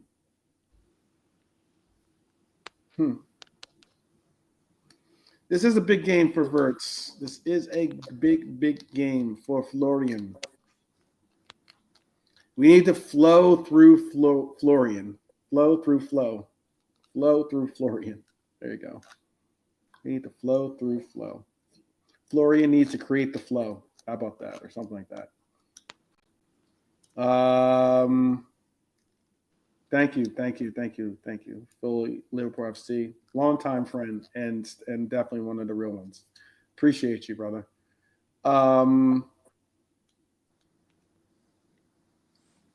Yeah, it's a big game. I know. You know, I'll say this. Take down score. I'll say this. You know what? Why I have a little bit of issue of playing Florian Wirtz in this role, JK, is because when you play him out, it reminds me what our coach has been doing with Dom, with obviously Florian. That is playing. It reminds me of what Klopp did with Cody. Cody's a talent. He's a good player. He's capable. He's a Dutch player, so he's capable of playing many different roles on the pitch.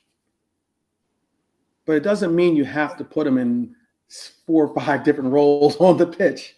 How about let's just get him situated and sustained at one role or one of the levels, one of the different whatever role he's most comfortable in, and put him in that role and see him flourish. Gakpo is unfairly dissed. He has been constantly good. I agree with that completely. That's the reason why I've been very vocal towards Cal and towards who are some of the other names of content creators I see always making fun of Cody. And I get it. See, on the Redman TV, I saw that they were talking about Cody and how they like Cody, but it's just that he's so predictable. He's so this or that. I'm going to say this. It does not matter if you are quote unquote predictable, if you are excellent at what you do. If you are excellent at what you do, you're going to always cut in and shoot, then be excellent at it. Because then you even though the players know what you want to do, know what you like, where you like to go with the ball, it doesn't matter if you are so good at what you do that you can create space. If you create that sliver of space, you have a cannon of a shot that you can put on net. Who cares? It's called stop me if you can. That's why I really don't care that he's quote unquote predictable. Cut in and get me that goal. Make that be your predictable. He's predictably going to score. How about that? Cody is predictably going to score on one of the occasions that he goes and cuts in on his predictable cut-ins. And that's why I'm very, very I'm very loud and vocal towards some of these guys out there that keep talking the garbage and trash of Cody as if he's like a name that should be left off the team sheet. No, I've got no problems with Gakpo, bro. I just want to see more team play from him. Like the way he plays, it's good. But I think if him and Salah played more as team players than that individual game they've been doing since they've been with us, I think their all-round game will get better as well. Sometimes I want to see Gakpo, even if he ain't got a left foot, to cross it with his left foot, bro. Like, they train a lot. He's right-footed. He must be able to cross with the ball with the left foot, because for me, in certain times, he can go on the overlap and cross it first time with the left foot, Surprise the opposition. They're thinking, yeah, he's all right-footed, this lad. He never crosses with his left. Cross the ball with your left one. So it's for me, Gakpo could be better, if you know what I mean. Because like before his injury, I always say this. He was great. Like he was playing great from the Euros. Yeah, Great that season. Got injured, and I was like, oh damn! And he went missing for a long time. He's trying to get that form again now, and I like Gakpo's attitude, his personality, but I reckon he can do more. I think, and you know what's just to ask you this question then, because I understand some people might say that like he's predictable and the likes. I get that point, but one thing that is really, really a plus and a bonus to his talent is the fact that people have said, "Oh well, Kirkez and Cody. Well, he's not working with Cody. He's not doing Kirkez and Cody. He's not doing this with Kirkez, or he's not, he's not really gelling and clicking." But yet, he obviously did click with Robbo. He has clicked with Tsimikas. Maybe it's just more so the player type and the fact that Kirkez has to figure out how to make his game more palatable to Cody's, then rather than trying to make Cody's game more palatable to Kirkez. And this isn't trying to put Kirkez on a scapegoat island. That's not what I'm trying to do at all. I'm just saying that I just think that there's a lot more. You've seen Robbo and Cody have good games. You've seen Tsimikas and Cody have good games. Once Kirkez gets a real connection and understands where and how Cody likes to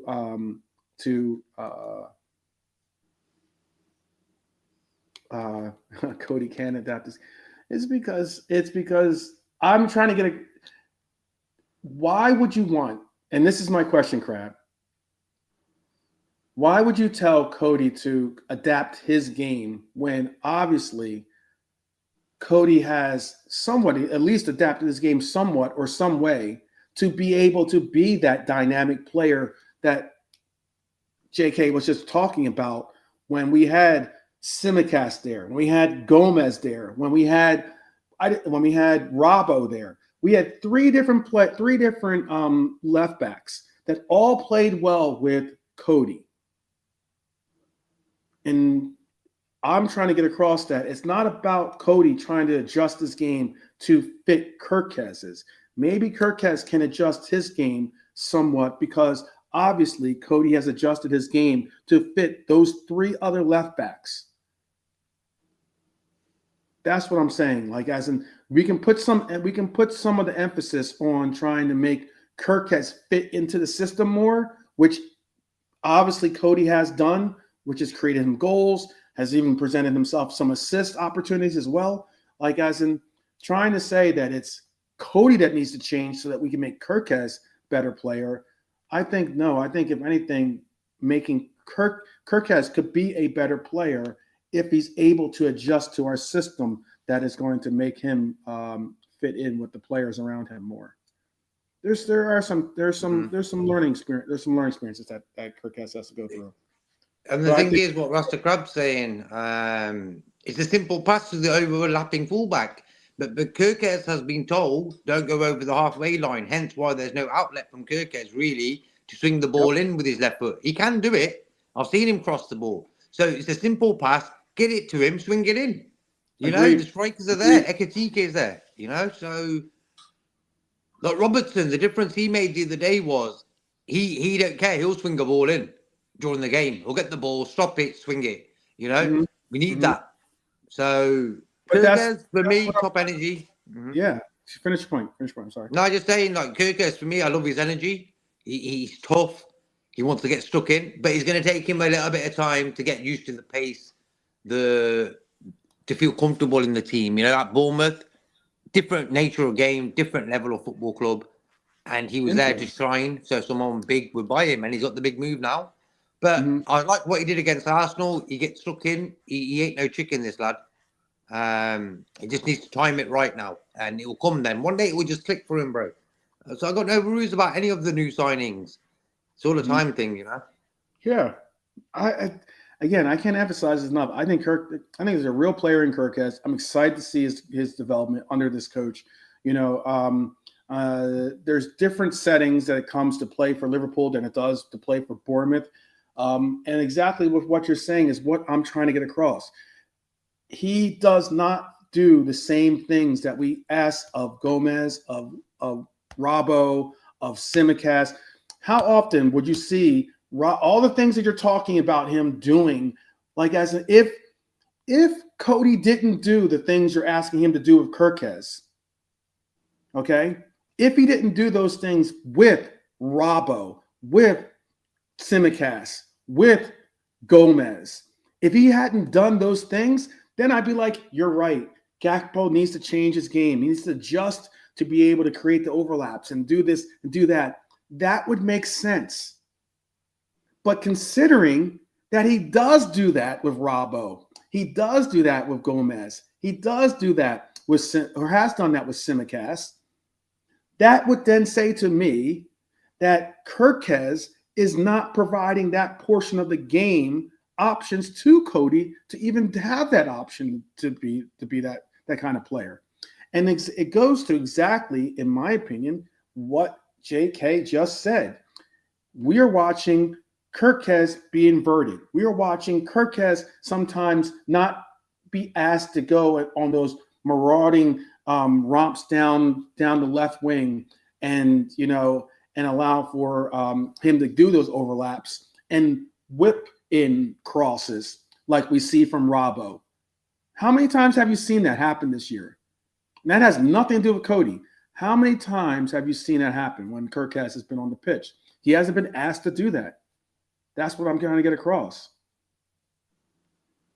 And how he plays for Hungary is fantastic. I'm not saying that he doesn't have it in his locker. I think he does have it in his locker.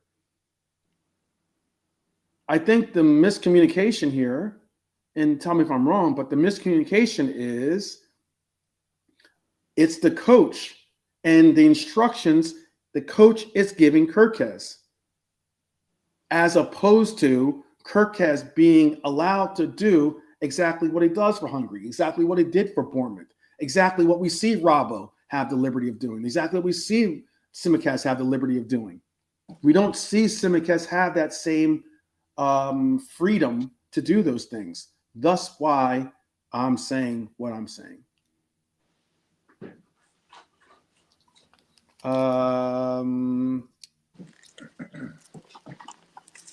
Let's see. Who we really bought? Who we really bought? When Slot has a problem using them. Here's the question. It says maybe ask the question, who really bought the new players when Slot has a problem using them? That's obvious that Hughes is. Look, for me, our club. This is what a lot of people wanted from our club. I've heard people really bemoan the approach that was taken once Jurgen started to get more of a vested say in the type of personnel that we went after and brought into the team. The team that won I'll stick by this and say the team that won the title last year was a Klopp constructed team. Now, what Slot did with tweaking and adjusting the knobs and the frequencies on where certain players played or what their instructions were, because we didn't play really a 4-2-3-1. We played a 4-3-3 with we played other formations within that formation, but our primary formation was a 4-3-3 under Klopp. So, of course, that is an adjustment. That is a major tweak, okay? As a different approach towards it.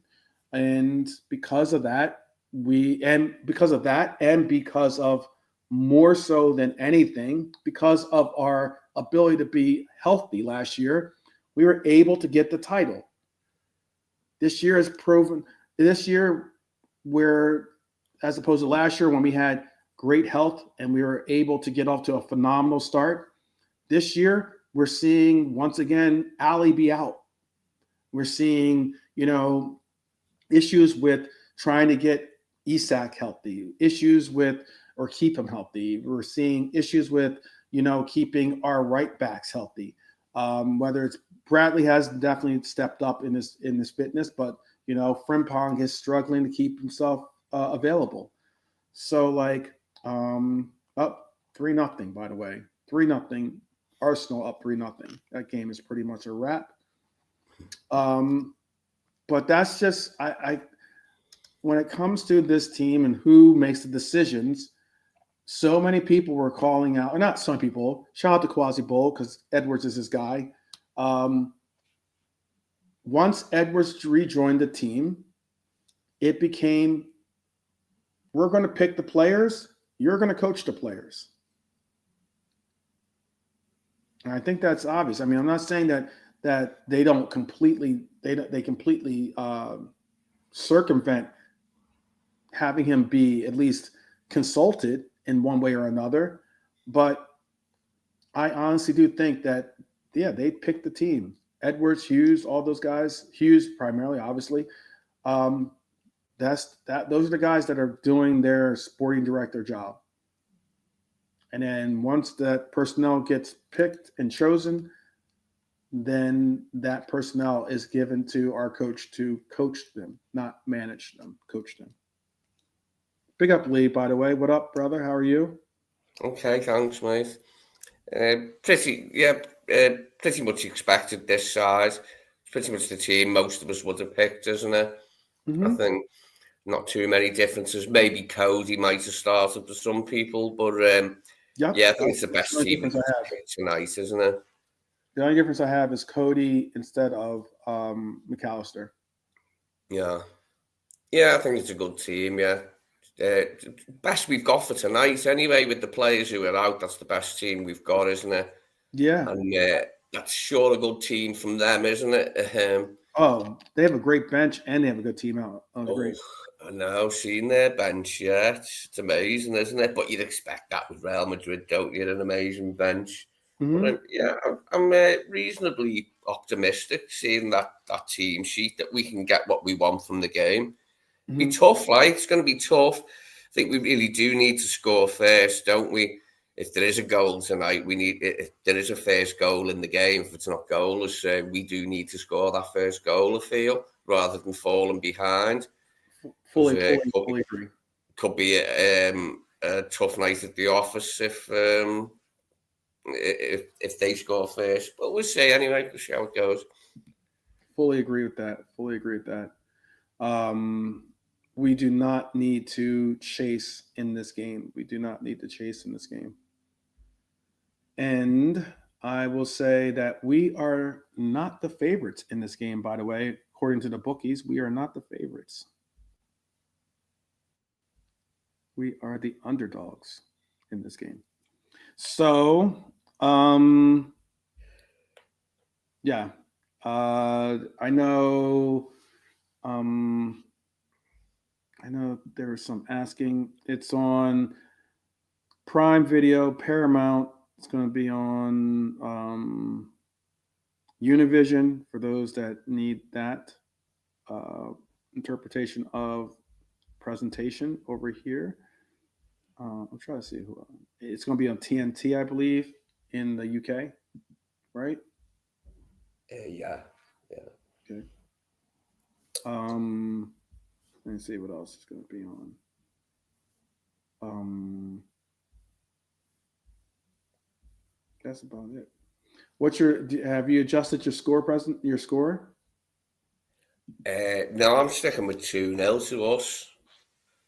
Okay. Going with a goal in each half. Yeah. You and JK both have it 2-0, by the way. I think one of the main reasons I said that is that's what it was last season. And I'm just hoping that we can have, a good enough performance. They weren't at their best last season, were they? I think they're in a bit better form now. But there's no reason we couldn't beat them 2-0 again tonight if we get things right.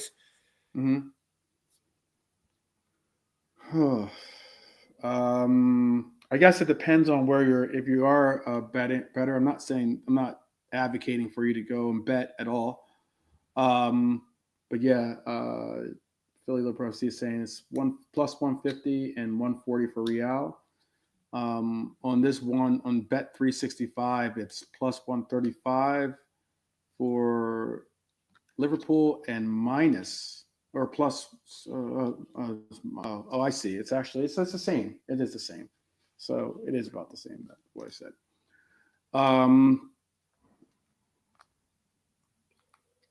Sticking with 1-1 draw. That's what Philly Liverpool FC. Put in your scores, people, if you want to get them noted as to where you think or what you think is going to happen. 2-0. Who do you have the party start? So for JK, it was. I know the guy the one that calls last call is going to be Mohamed Salah.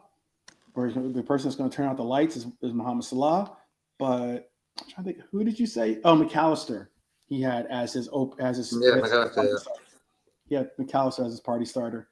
Who do you have as your party starter, and who do you have as your lights out? I'll say Sobbo to start the party, and Hugo for lights out. Okay. Mac is a good show from JK. I like that show because he opened the score last season, didn't he? If I remember correctly. He did. And Cody finished him off, didn't he, with that header? Yeah. This could be, I just remember that McAllister is right there with us tonight. So he's looking at the thing like big up JK. But this could be maybe even a debut, an audition for McAllister. How do you guys feel about that? Some people already don't care if he leaves. I know Jamie Phillips says that he could care less. He actually care less if Mac were to leave. He was actually advocating for McAllister to leave actually in one of his broadcasts. Would you be? Does it affect you in one way or another? You think that would you want McAllister to stay with the club, or would you be? Is McAllister someone worth investing in our future with? Put it that way, Lee. For me, yeah, I still really like Mac. Big fan of Mac. Okay, he's not started the season brilliantly, but he's not the only player. He was a little bit out of form. He didn't have the pre-season, so I think people are rushing to judgment a little bit quickly on Mac for me, because it makes a lot of difference to players. Some players more than others can function without a pre-season, but I don't think Mac's one of them players, and it's taken him a little bit of time to get up to his usual high standards, I would say. But I'm a big believer in Mac still. That was one of the arguments too. Mac 10 basically was. I've heard this argument on Kopish. I've heard this argument on Never a Foul or Bant's show, and that is, what does Macca do? What does Macca do? Apparently, Macca doesn't have a role nor doesn't offer anything on the pitch any longer. That's not me talking, people, by the way. That's not me talking. Shout out to man like Matt. That's his opinion. Or his question, I should say. Because he doesn't think he does anything on the pitch right now, currently at least. I'm not saying he doesn't rate Macca. Obviously, I think all of the guys at Kopish rate Macca, but his form has definitely soured their opinions on Macca. I think Macca brings a lot to the game that people overlook. I'll admit he needs to get his fitness back. He needs to get that sharpness back, I guess, is more so. I think Maka was last season, especially. Maka was the what's that? There's like I forget what the name of it is called. It's like a certain type of key that is like it makes everything work. It's like it's important. So there's a name for it. I want to say the master key, but like he is like a very important cog, isn't he? Yeah. For us. The master, yeah, maybe it is the master key. I thought it was like some type of like there's like some type of key. Like it's very similar. Oh, I know what you mean. Yeah. Yeah, and it unlocks any door sort of thing. Yeah. That type of one, Yeah. I forget, what is that thing called? You know what I'm talking about, right? I have to Google it now. Yeah, but that's exactly what I mean. It's like that he's like the he is, if you watch to the Matrix fans out, the skeleton key. Yeah, there you go. He's like the skeleton key for us, maybe. He's the key master. How about that? That's even better. He's the key master for the Matrix fans out there. He's the guy that can unlock a lot of different things for us when given the opportunity. I'm still going to stick with 2-1. In this game. I am going to say who gets the party started for us? I'm going to go Eke Tike gets the party started for us, and Florian Wirtz turns off the lights. He's the one that swoops up. Sounds good to me. He's the one that locks the door, says party's over. 2-1. And yeah.